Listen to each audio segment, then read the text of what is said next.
नमस्कार, मैं और मैं चंद्र क्लास। अपन बात करें पॉलिटिकल साइंस में चैप्टर चल रहा है सत्ता के समकालीन केंद्र। चैप्टर का नाम है दूसरा और सत्ता के समकालीन केंद्र, जिसमें अपन एक नंबर के क्वेश्चन को कवर करने की कोशिश करेंगे। बाकी अपन चैप्टर 1 की भी क्वेश्चन आपको बताऊंगा, बेसिक जानकारी जो जितने भी क्वेश्चन आपको पहले करवाए हैं जिनको रिपीट करवाऊंगा ताकि आपको याद हो जाए। और अर्धवार्षिक और वार्षिक एग्जाम की दृष्टि से काफी इंपॉर्टेंट है। उसके बाद बात करते हैं अपना कि पहला प्रश्न क्या है और पहला क्वेश्चन क्या है, जो कि काफी ये मैंने 11 क्वेश्चन लिए, काफी इंपोर्टेंट है एग्जाम दृष्टि काफी। इनको आप याद कीजिए कि एक नंबर वाले जितने भी क्वेश्चन उठेंगे उसमें से एक भी गलत अपना नहीं होना चाहिए। तो सबसे पहले अपना क्वेश्चन क्या है कि यूरोपीय आर्थिक सामुदाय की स्थापना कब हुई। क्या वो प्रश्न क्या कह रहा है, यूरोपीय आर्थिक सामुदाय की स्थापना कब हुई। तो यूरोपीय आर्थिक सामुदाय की स्थापना 1957 में हुई। कब हुई? 1957 में हुई। याद रखिए, है ना, ये एक नंबर वाले क्वेश्चन बहुत है क्योंकि 12 नंबर का एग्जाम का पैटर्न अभी तक आया नहीं, पर संभावना अगली गत वर्ष की तरफ हो तो 12 नंबर का क्वेश्चन ऐसे आए तो फिर बहुत अपने काम के लिए है। उसके बाद बात करें नेक्स्ट अपन क्वेश्चन पर, तो अपना नेक्स्ट क्वेश्चन है आसियान क्षेत्र मंच की स्थापना कब हुई। क्या है? आसियान क्षेत्र मंच की स्थापना हुई 1967 में। कब हुई थी? 1967 में। आसियान क्षेत्र मंच की स्थापना 1967 में हुई। उसके बाद अपन नेक्स्ट क्वेश्चन पर बात करेंगे, तो यूरोपीय संघ की स्थापना कब हुई। यूरोपीय संघ की स्थापना कब हुई? तो यूरोपीय संघ की स्थापना 1992 में। कब हुई थी? 1992 में। उसके बाद बात करेंगे कि चीन की क्रांति कब और किसके नेतृत्व में हुई थी। चीन की समाजवादी क्रांति कब और किसके नेतृत्व में हुई थी। तो ये हुई थी 1949 में और इसका नेतृत्व करने वाला माओ एक व्यक्ति है, उसने इसके नेतृत्व में समाजवादी क्रांति हुई थी वहां पर। तो चीन में हुई थी। कब हुई थी? चीन में। यानी कि उसके बाद बात करेंगे कि एकीकृत बाजार का गठन कब हुआ। एकीकृत बाजार का गठन कब हुआ? तो ये हुआ एकीकृत बाजार का गठन जनवरी 1993 में हुआ। कब हुआ? जनवरी 1993 में। उसके बाद बात करेंगे अपन जर्मनी का एकीकरण कब हुआ। जर्मनी का एकीकरण कब हुआ? तो अक्टूबर 1990 में। दोस्तों मैं आपको लिख के क्यों बता रहा हूँ, क्योंकि आप कॉपी करके नोट करें और याद करें। ऐसे तुम्हें भी थोड़ा स्पीड से पढ़ा लेता है जिसके कारण से आपको याद भी नहीं होता। मैं दो बार बोलने का कारण यह है कि आपको याद हो, इसलिए मैं दो बार बोल रहा हूँ ताकि आपको थोड़ी आवाज सुनने से आपको थोड़ा याद हो और लिखने से थोड़ी प्रैक्टिस हो और बाद से एग्जाम में आप क्वेश्चन को गलत नहीं करो। उसके बाद बात करेंगे अपन नेक्स्ट कि यूनान। क्या है? यूनान ग्रीस, इसको ग्रीस भी कहते हैं। तो यूनान ग्रीस ने यूरोपीय समुदाय की सदस्यता ली। यानी कि यूरोपीय समुदाय की सदस्यता कब ली? यूनान ने यूरोपीय समुदाय की सदस्यता कब ली? तो जनवरी 1981 को ली। कब हुई? जनवरी 1981 को यूनान ने यूरोपीय समुदाय की सदस्य बने वहां। उसके बाद बात करेंगे यूरोपीय संसद के लिए पहला प्रत्यक्ष चुनाव कब हुआ। अब प्रश्न ये उठता है कि चैप्टर अपना सत्ता के समकालीन केंद्र में काफी यूरोपीय और आसियान ये काफी क्वेश्चन उठ रहे हैं अपन को, ये थोड़े याद रखने। तो प्रश्न क्या है कि यूरोपीय संसद के लिए पहला प्रत्यक्ष चुनाव कब हुआ। तो जून 1979 को हुआ। कब हुआ था? जून 1979 को हुआ था। उसके बाद बात करेंगे अपन नेक्स्ट क्वेश्चन के ऊपर, तो यूरोपियन इकोनॉमी कम्युनिस्ट का गठन कब हुआ। प्रश्न क्या कह रहा है? सुनो एक बार, मैंने 2 बार बोलने का कारण है आपको याद हुए, बाकी मैं एक बार बोलूं ना आगे बढ़ता हूं, ऐसा नहीं है। यूरोपियन इकोनॉमी कम्युनिटी का गठन कब हुआ?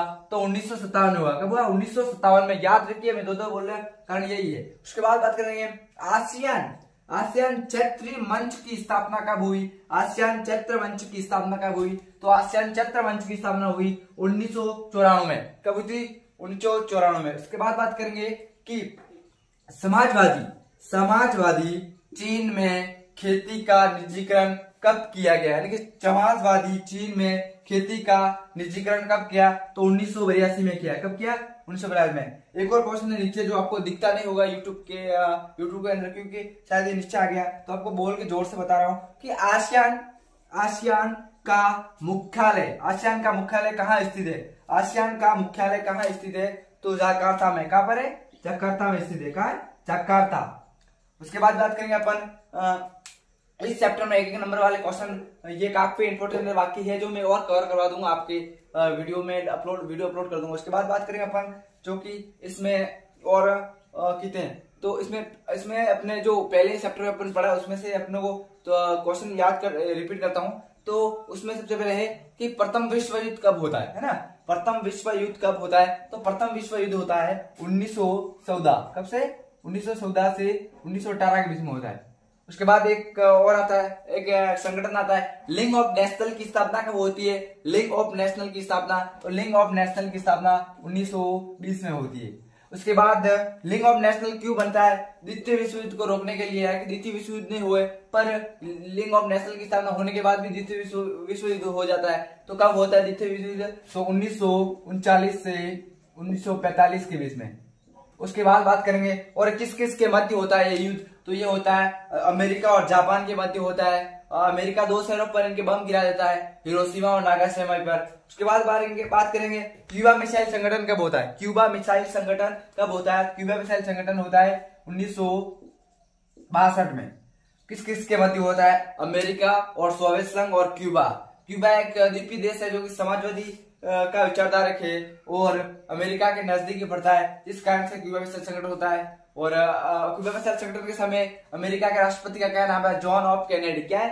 अमेरिका के राष्ट्रपति का नाम क्या है? John of Kennedy. और सोवियत संघ के राष्ट्रपति का नाम क्या है? तो निकिता क्रुश्चेव। उसके बाद बात करेंगे अपन कि बर्लिन की दीवार का निर्माण कब हुआ और इसको गिराया गया कब गया? तो बर्लिन की दीवार का निर्माण हुआ था 1961 में। कब हुआ था? 1961 में। कब हुआ था? 1961 में। याद रखिए, मैं दो बार बोलने का नहीं है। और ये कितने, इसकी लंबाई कितनी थी? 150 किलोमीटर। कितने? 150 किलोमीटर। और ये कितने वर्षों तक खड़ी रही? ये कितने वर्षों तक खड़ी रही? तो इसके खड़ी थी 28 वर्ष तक। 28 वर्ष तक। और इसका इसको कब गिराया गया और किसने गिराया था? इटली की आम जनता ने गिराया। और कब गिराया था? 9 नवंबर 1999 को। 1999 को। उसके बाद बात करेंगे अपन नेक्स्ट कि इस होने के बाद इसमें अपना क्या रह गया, जो उसके बाद अपने पहले और दूसरा, उसके बाद इसमें एक और रह गया कि सोवियत संघ कम्युनिस्ट पार्टी के इसकी और तो क्या है, वो तो आगे चैप्टर में अभी तक पढ़ा नहीं है, उसको बताने से कोई मतलब नहीं है। और तो पहले और दूसरे चैप्टर में जितने भी इंपॉर्टेंट क्वेश्चन है आपको मैंने बता दिए, और इनको आप रिपीट और वगैरह याद करने की कोशिश करोगे और पढ़ने की कोशिश करोगे तो मैं चैलेंज करता हूं कि आपके अर्धवार्षिक और वार्षिक एग्जाम की दृष्टि से पहले और दूसरे चैप्टर से आपके एक भी क्वेश्चन गलत नहीं हो। और इसी के साथ हमारे साथ बने रहिए, इसके लिए धन्यवाद। और वीडियो पसंद आया तो लाइक करें, और बहुत पसंद आया तो सब्सक्राइब भी करें, ताकि मैं हर वीडियो आपके डालता रहूं तो आपको नोटिफिकेशन आपको मिलती रहे इसके कारण से। और इसके साथ वीडियो को समाप्त करें। और बोर्ड एग्जाम की दृष्टि से देखें इस टॉपिक को, तो काफी इंपॉर्टेंट है, इसलिए इसको आपको मैं करवा रहा हूँ। तो अपना टॉपिक का नाम क्या है? आसियान। तो आसियान का गठन कब हुआ? सबसे पहले अपन बात करेंगे आसियान का गठन कब हुआ। तो आसियान का गठन हुआ था 1967 में। कब हुआ था आसियान का गठन में? 1967 में हुआ। और इसमें कितने देश शामिल थे? तो इसमें कितने देश शामिल थे?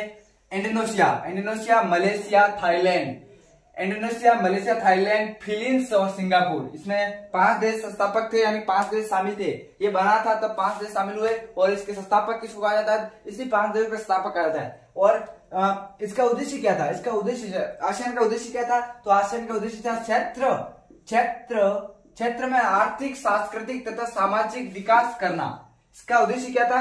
पहला पॉइंट क्या है? क्षेत्र में आर्थिक और सांस्कृतिक तथा सामाजिक विकास करना। और दूसरा इसका पॉइंट क्या है कि क्षेत्रीय शांति और सुरक्षा स्थापित करना, यानी कि अपने क्षेत्र में सुरक्षा स्थापित करना। और पहले पॉइंट में क्या है? आर्थिक, सांस्कृतिक और सामाजिक विकास करना, है कि आर्थिक विकास करना और सामाजिक में अपना विकास करना। और उसके बाद अपन नेक्स्ट पॉइंट है अपना तो साझो हितों और परीक्षण और शोध और सुविधा, कृषि, व्यापार तथा उद्योग क्षेत्र में परस्पर सहयोग करना, यानी कि एक जितने भी देश संगठन में शामिल है एक दूसरे का सहयोग करना, व्यापार में सहयोग करना, कृषि में सहयोग करना, सुविधा में सहयोग करना, परीक्षण में सहयोग करना और साझो में सहयोग करना, एक दूसरे का सहयोग करना। उसके हिसाब से अपन को आगे बढ़ना है, इसमें ये कह रहा है। उसके बाद बात करेंगे अपन कि पॉइंट चौथा, समान उद्देश्यों व लक्ष्यों वाले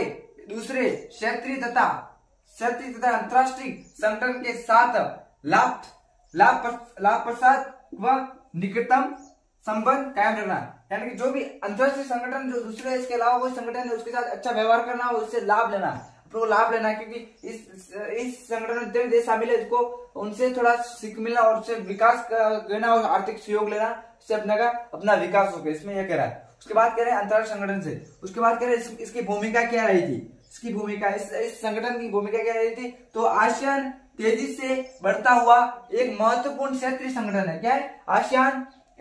आसियान एक तेजी से बढ़ता हुआ एक महत्वपूर्ण क्षेत्रीय संगठन है और इसके विजन में दस्तावेज 2020 में अंतरराष्ट्रीय समुदाय में आसियान की बहुमुखी भूमिका को प्रमुखता दी गई, यानी कि इसको 2020 में एक इसको अच्छा माना गया है कि 2020 में यूएनओ ने इसको बहुत अच्छा माना गया कि तेजी से एक आगे बढ़ रहा है और एक काम करेगा। उसके बाद इसके भूमिका के पॉइंट आसियान के भूमिका है, आसियान की भूमिका के पॉइंट अपन देखते हैं। तो सबसे पहले पॉइंट है कि आसियान आर्थिक समृद्धि, सामाजिक उन्नत, सांस्कृतिक विकास और क्षेत्रीय शांति और स्थिरता के लक्ष्य को प्राप्त करने में सफल रहा है, यानी कि आसियान बहुत सफल रहा है, हर चीज में आगे सफल रहा है। उसके बाद नेक्स्ट हो, आसियान ने आर्थिक और सहयोग के उद्देश्यों को भी सही रूप से पूरा किया है, यानी कि आसियान ने क्या आर्थिक और सहयोग के रूप को भी सही रूप से उपयोग किया है। उसके बाद करें नेक्स्ट उपयोग किया है। उसके बाद है कि मुक्त व्यापार क्षेत्र का गठन, आसियान आर्थिक समुदाय के गठन पर बल और चीन व कोरिया के साथ मुक्त व्यापार को समझौते इसकी उपलब्धि, यानी कि चीन और कोरिया के बीच में युद्ध हो रहा था तो इसने वो मुक्त व्यापार पर समझौता करवाया था। किसने करवाया था? तो ये अपने आसियान है। उसके बाद बात करेंगे अपन नेक्स्ट क्वेश्चन पर। आसियान ने सामाजिक व सांस्कृतिक क्षेत्र में भी महत्वपूर्ण उपलब्धियां हासिल की, यानी कि आसियान ने सामाजिक और सांस्कृतिक क्षेत्र में भी महत्वपूर्ण कार्य किए इसने, किसने? आसियान है। उसके बाद बात करेंगे पूर्वी एशिया के देशों के बीच में आसियान एक संतु कार्य कर रहा है, यानी कि सेतु को कार्य कर रहा है, यानी कि पूर्वी एशिया के देशों के बीच में आसियान एक सेतु कार्य कर रहा है। उसके बाद बात करेंगे नेक्स्ट क्वेश्चन पर, नेक्स्ट पॉइंट पर। तो नेक्स्ट क्वेश्चन है यह टकराव के स्थान पर बातचीत को बढ़ावा देने की नीति अपना रहा है, यानी कि ये क्या कह रहा है कि जहां भी टकराव हो, देशों के बीच में टकराव होता है तो वहां पर ये बातचीत को बढ़ावा देने का कार्य कर रहा है। इसके साथ अपन वीडियो को समाप्त करते हैं और वीडियो पसंद आए तो लाइक करें और शेयर करें। जय हिंद।